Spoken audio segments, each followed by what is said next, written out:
कुछ इश्यूज हैं जिन पे आज हम थोड़ा आपसे बात करना चाहते हैं।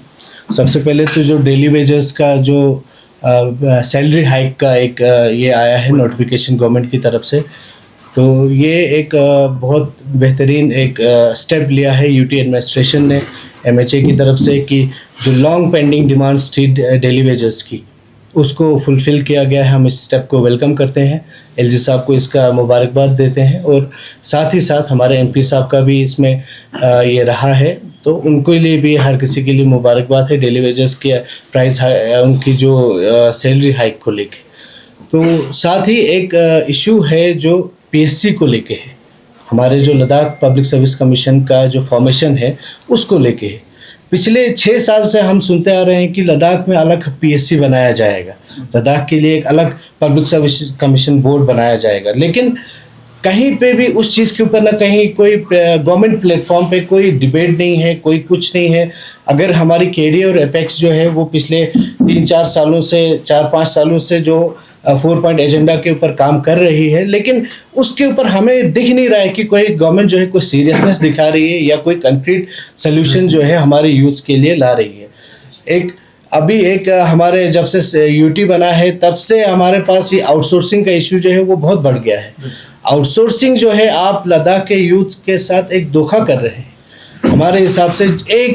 एक एजुकेटेड यूथ जो अपनी ज़िंदगी के 15 से 20 साल एक डिग्री को, एक प्रोफेशनल डिग्री को, एक नॉन प्रोफेशनल डिग्री को, एक स्किल डिग्री को कंप्लीट करने में लगाता है, उसको आप मजबूर कर रहे हैं कि वो 20,000 की 15,000 की एक मिनिमम सैलरी में आके यहाँ पे जॉब करें।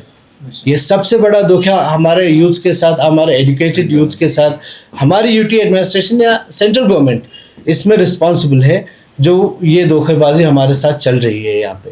तो हम चाहेंगे कि Ladakh administration, UT administration, LG साहब इसमें पर्सनल इंटरवेंशन करें। 6 साल का गैप एक यूथ के लिए उसकी लाइफ का एक गोल्डन पीरियड होता है, उस गोल्डन पीरियड को आप कहाँ ले जा रहे हैं? आप यूथ्स को क्या दे रहे हैं? क्या पॉलिसी है गवर्नमेंट के पास? आप आउटसोर्सिंग के ऊपर तो डिपेंड नहीं रह सकते ना।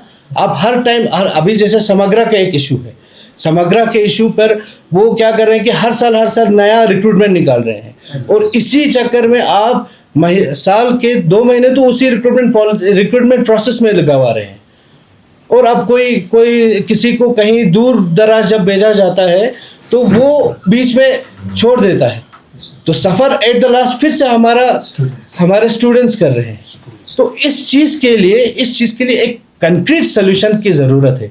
इंफ्रास्ट्रक्चर डेवलप कर रहे हो आप, ठीक है, इंफ्रास्ट्रक्चर आप हर चीज़ में, हमारे हॉस्पिटल्स बेहतर बन रहे हैं, हमारे स्कूल्स बेहतर बन रहे हैं, ठीक है, लेकिन हमारे एजुकेटेड यूथ के लिए क्या पॉलिसी है गवर्नमेंट के पास? और हमारे सिक्योरिटी के लिए क्या पॉलिसी है? कुछ चीज़ों के ऊपर गवर्नमेंट को सोचना बहुत ज़रूरी है।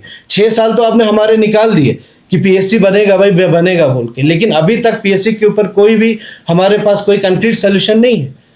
हमारी एपेक्स और केडीए के जो रिप्रेजेंटेटिव्स हैं उन्होंने आपको रिकमेंडेशन भी की थी कि हमें जब तक पीएससी सेपरेट नहीं बनता है तब तक आप हमारा पीएससी जो है जेके के साथ उनको बोलिए कि वो रिक्रूट करें, लेकिन उसके ऊपर भी कोई सीरियसनेस नहीं है। गवर्नमेंट के पास कोई पॉलिसी ही नहीं है। तो इन चीज़ों के ऊपर थोड़ा सा मैं एलजी साहब से इसका रिक्वेस्ट करता हूँ कि आप थोड़ा सा पर्सनल इंटरवेंशन कीजिए इस पे, और लद्दाख के यूथ्स को, लेह कारगिल के अवाम को आप धोखा ना दीजिए आउटसोर्सिंग के नाम पे, कॉन्ट्रेक्चुअल के नाम पे, टेम्परेरी एंगेजमेंट्स के नाम पे।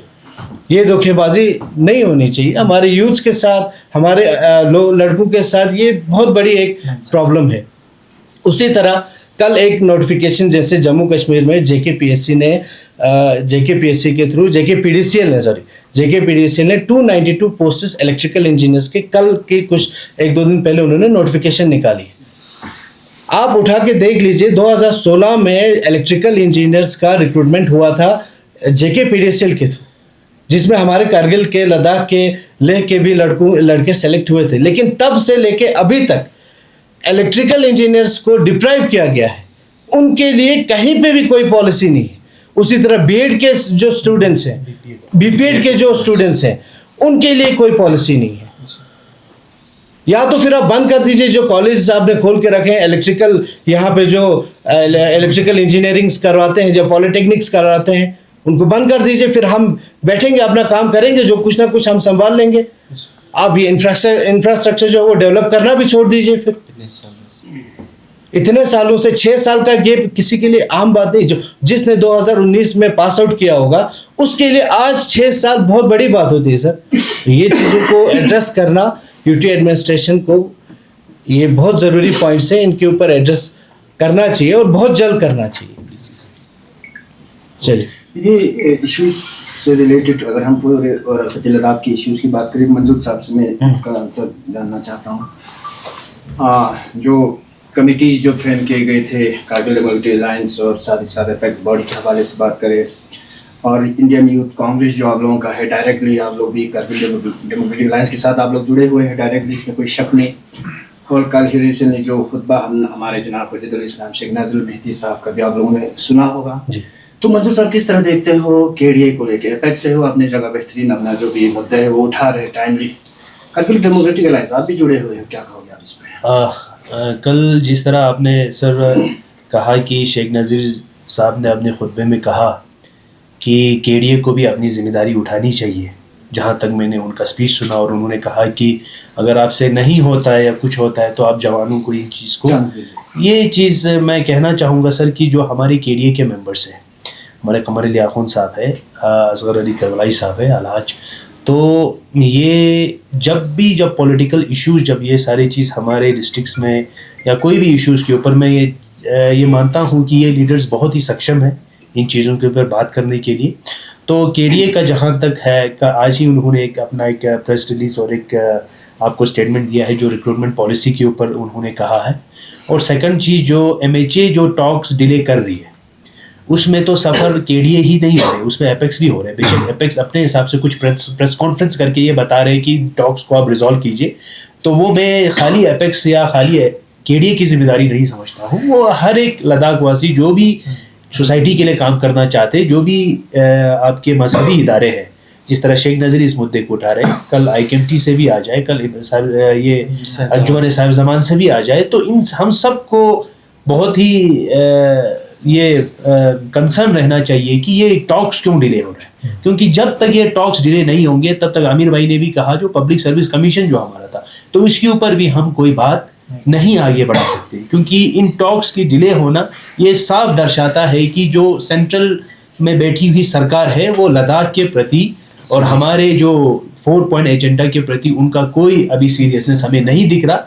तो आने वाले टाइम में इसको हम केडीए के साथ, एपेक्स के साथ मिलके, और तमाम जैसे कि हमारे सोनम वांगचुक जी भी इसके लिए बहुत संघर्ष कर रहे हैं, तो इन सारे स्टेक होल्डर्स के साथ मिलके हम इनको सॉल्व करने की कोशिश करेंगे और टॉक्स को किसी भी तरह रिज्यूम करने के लिए उनके ऊपर एक प्रेशर ग्रुप बन के हम इन टॉक्स को जल्द अज जल्द रिजॉल्व करेंगे। उसके लिए मैं तमाम अपने करगिल के जो जितने भी जो तंजीम है या स्टेक होल्डर्स है वो आए, इस पे बात करें, और जहाँ कहीं भी कुछ कमी रहा हो उनके लिए उनको रेक्टिफाई करें, उन एरर्स को हम रेक्टिफाई करें, और जल्द अज जल्द ये टॉक्स को रिज्यूम करने के लिए हम सब एक ही प्लेटफॉर्म पे हैं। इंडियन नेशनल कांग्रेस पे अगर हम बात करें, चाहे रूलिंग में हो या अपोजिशन में हो, हमेशा ये ब्लेम रहा है कि कभी आज तक जो है करगिल के मुद्दों को लेके आप लोगों ने कभी नहीं लड़ा, चाहे अपोजिशन में हो या चाहे रूलिंग में।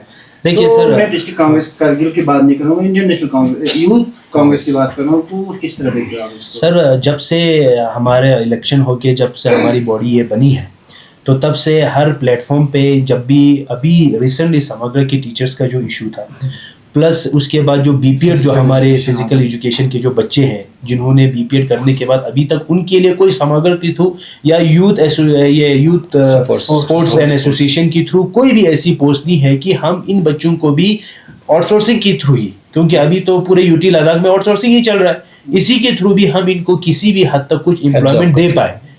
तो इसके लिए भी जो बीपीएड वाला मुद्दा है वो यूथ कांग्रेस जो है वो उठा रही है। साथ में आपको 292 पोस्ट जो हमारे स्टेट प्रेसिडेंट आमिर भाई ने कहा जो इलेक्ट्रिकल के पोस्ट है, आफ्टर एब्रोगेशन जब हमारे ये दो जो ऑर्गेनाइजेशन जो है स्टेट पीडीडी और लद्दाख यूटी पीडीडी जो अलग हुए, उसके बाद ये भी पॉलिसी नहीं है कि इन दोनों में किस तरह हम नए इंजीनियर्स को रिक्रूट करें। तो इनके मुद्दे और कोई भी मुद्दे जो आज हमें यूथ लेके आ रहे हैं, तो हम हमेशा उन मुद्दों पे बात कर रहे हैं। तो हमारी बॉडी बन के भी 1-2 महीने ही हुए, तो चाहेंगे कि आइंदा भी बहुत सारे मुद्दों पे हम बोले। और बेशक ये शिकायत लोगों का रहना भी चाहिए कि हम नहीं कर रहे हैं, लेकिन हम ये कोशिश कर रहे हैं कि कुछ हद तक हम इन चीज़ों को पूरा करेंगे। और सारी शिकायतों पे जो हमें जेन्युइन लगे, जिसके पास हमारे पास डॉक्यूमेंटेड प्रूफ हो, और जिसको यानी प्रोटेक्ट करने के लिए वो सारे हमारे पास सब डॉक्यूमेंट्स हो, तो उन बातों को हम हमेशा आप लोगों के सामने रखें। मंजूर साहब, अभी रिसेंटली सुनने में आया कि पीडीडी डिपार्टमेंट अब प्राइवेटाइज होने जा रहे हैं।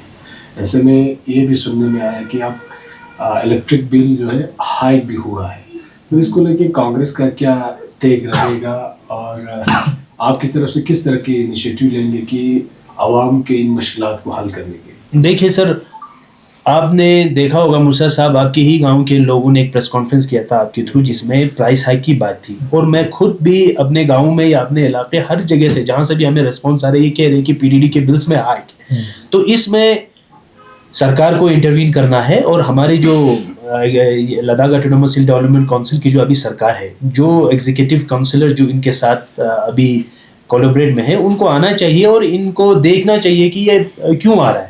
तो मैं समझता हूं कि जब तक हम, ठीक है, एक प्रेस कॉन्फ्रेंस के थ्रू तो हम इस चीज़ को सॉल्व नहीं कर सकते, लेकिन ये है कि अगर इस चीज़ को हम सब के लिए ही यही एक बड़ी कंसर्न है, तो हम सब जब इसमें आके इस चीज़ को एड्रेस नहीं करेंगे, तो मैं नहीं समझता हूँ कि खाली हम प्रेस कॉन्फ्रेंस करने से या इस बात को आपके थ्रू पहुंचाने से ये प्रॉब्लम हल होने वाली है। ये तो टेक्निकल प्रॉब्लम है, उसमें मीटर्स में पता नहीं क्या प्रॉब्लम है, उसके बगैर टेक्नीशियंस की क्या प्रॉब्लम है, और हाँ, टैरिफ जो चढ़ के आ रहा है वो किस वजह से, कईयों को बहुत कम आ रहा है, कहीं को कुछ ज़्यादा आ रहा है।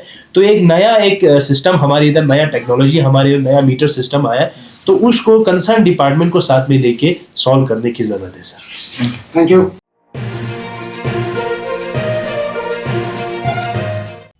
मकामी, कौमी और बैनुल-अक़वामी ख़बरों से बाखबर रहने के लिए चैनल को लाइक, शेयर और सब्सक्राइब करें। साथ ही बेल आइकन दबाना न भूलें।